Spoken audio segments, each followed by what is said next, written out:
Good afternoon, everyone. How's everyone doing on this grey old, wet, cold day? Anyway, guys, welcome to my channel, Joey Barnett TV. Sorry I haven't uploaded much content over the last few days, but as most of you must understand, I've got quite a busy schedule and a busy lifestyle away from YouTube, so I only use YouTube as like an outlet.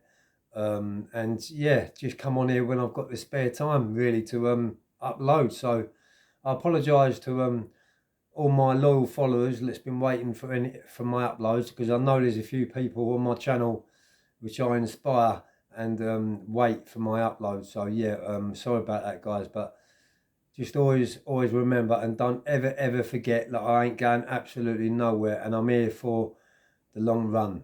Slowly wins the race for me, and that's always been the way for me. Rather than getting 10,000 people straight away, you know, if that did happen in reality, and I did get 10,000 people the first week of me opening my channel up, I believe that 9,000 of them would probably be in for the wrong reasons and probably be trolls. So I'd rather have a few thousand loyal followers rather than 10,000 trolls all day long. So thank you very much for your kind comments and your support. So today, guys, it's a very it's a sad day for me, but I'm not going to make it into a sad day, because I know that my mother wouldn't want that from me. That'd be the last thing my mum would ever want. So yeah, it's my mum's birthday today.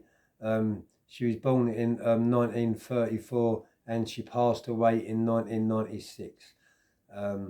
She passed away of breast cancer, secondary. She contracted it the first time and had radiation chemotherapy and beat it. And a few years later, it come back secondary and took her life. So yeah, I was there, and so was my other direct family. Was all there for my mum when she passed away. And if many of you, my followers, have read my first book, you'll see in my first book what my mum actually meant to me, and what it done to me when I lost my mum.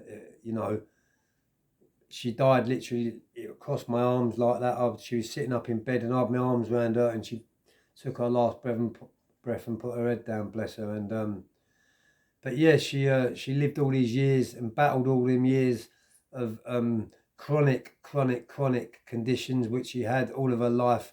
One of them was Crohn's disease, and which is a very bad illness by itself.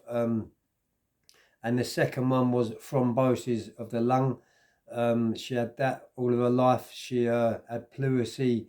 She had one of her breasts removed. And yeah, she was a very sick woman and a very ill woman.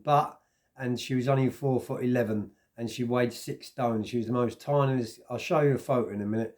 She was the most tiniest, cutest soldiers, and I mean soldiers, that I'd ever come across and I could ever come across in my life.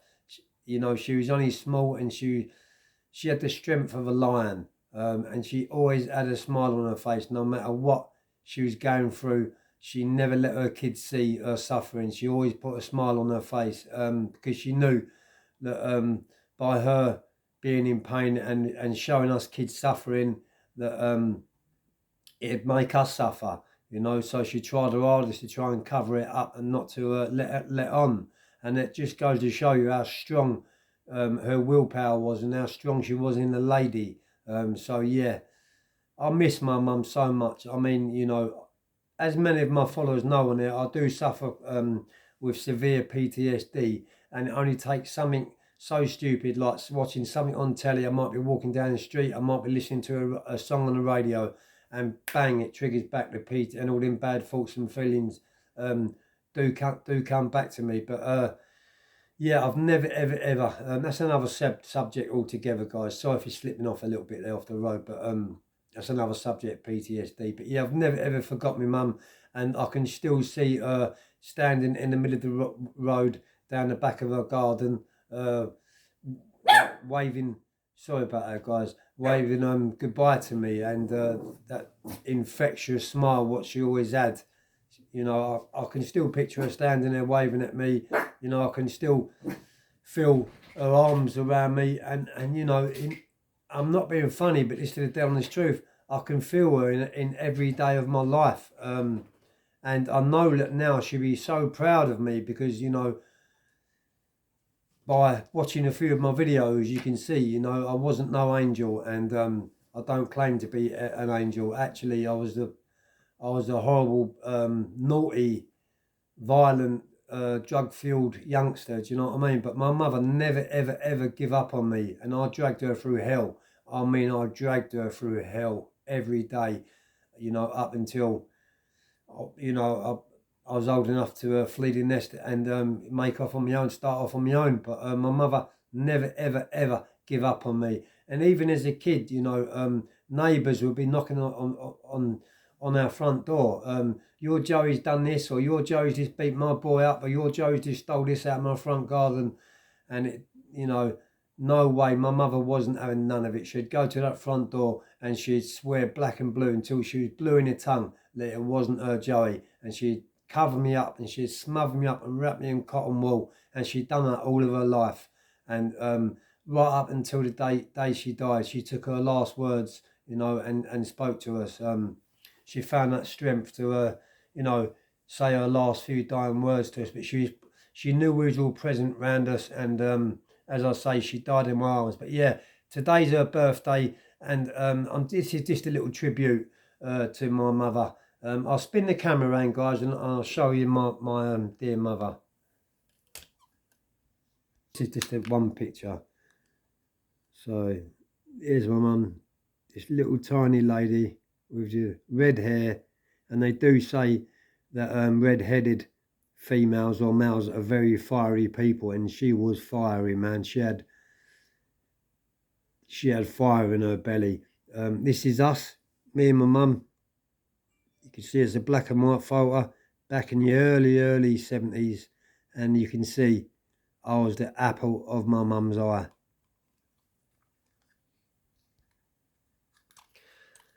So yeah, although it's a sad day for me because, as I say, it's my mum's birthday. My mum wouldn't want me to be sad, like I said in the beginning of it. So I'm happy. And the reason why I'm happy nowadays is because I've got my missus beside me. I've got my dogs. We've got our dogs. We've got a lovely home. We're content. We've got a roof over our head. We don't want for absolutely nothing. I've got an absolute perfect life. And I know nowadays my mother will be so proud of me. I can actually feel her presence looking down at me, smiling at me, saying, you know, it's your time to shine, son. And yeah, it's my time to shine. And you know, at the age of 54, I didn't get clean, you know, until I was in my early 40s. So you know, I'm a prime example that going on to something else now. That, you know, if I can change my lifestyle and if I can beat addiction after the life that I've led, anyone can. If you want to do it hard enough, you really can. Now, when I say I had a hard life, I don't mean I had a hard life at home. I had all the love in the world given to me, and I still have by my direct family, and I've got a very big family wrapped all around me. And they're there for me on a day-to-day basis. So yeah, guys. Sorry, guys, my phone just rung. So yeah, although let's go back onto the story. So although I had a hard upbringing, when I mean hard upbringing, I mean my mother tried her hardest to smother me and to hide everything away from me, naughty and wrong. So I had the love, I had the support, and I had it all of my life. So I had a very good family unit, a loving family unit, and as I say, a big family unit. But what affected me was as I was growing up, you know, I was very aware that I could lose my mum at any given time.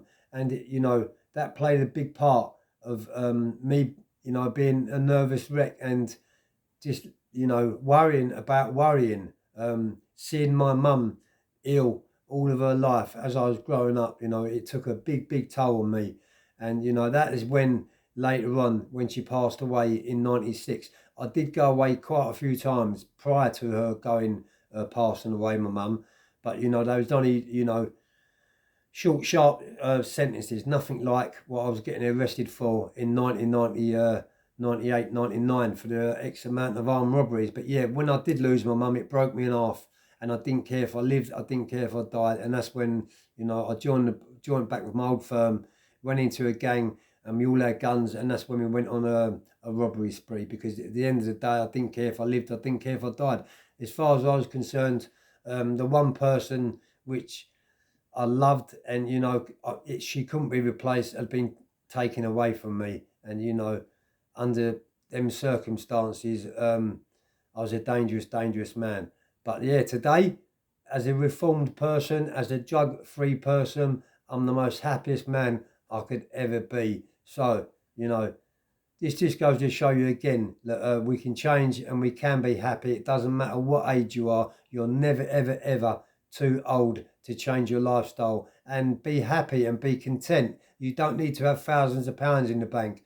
You don't need to have a job. You know, as long as you've got someone behind you to support you, and you've got a roof over your head, and you know you've got someone you can reach out to and talk to. That's all you need in life, guys. That is really all you need to keep you on a straight and narrow. So guys, although it's not a prison video, this, you know, it's a tribute to me mum. And if you're listening to me mum, then I hope I've made you so proud. And you know, I'll miss you until the day I die, and I've missed you ever since you died. You passed away on me.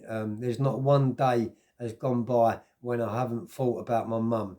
And you know, I was in mourning for so long. Now, you know, I do still have the odd tear. I do still cry. I must admit it. I'm a man, and I admit it. My hand on my heart, I do still cry when I think about my mum. But as time goes by, and you know, time is a healer. The pain never ever goes away. You never ever get over losing someone so close to you and so dear to you. That will never ever go. But what does happen is, over time, that pain gets a little bit easier to manage, you know, and you start looking at the good times, what you had. And that's what keeps you going, you know. Look at the good times. And another way to look at it, you know, would your loved one who's passed away want to see you sad every day of your life and in misery? They wouldn't. You know, they want you to carry on and live your life to the full. And that's what I'm doing now, guys. So I'm going to shoot off here, and I'm going to say, hope everyone has a great day. Peace.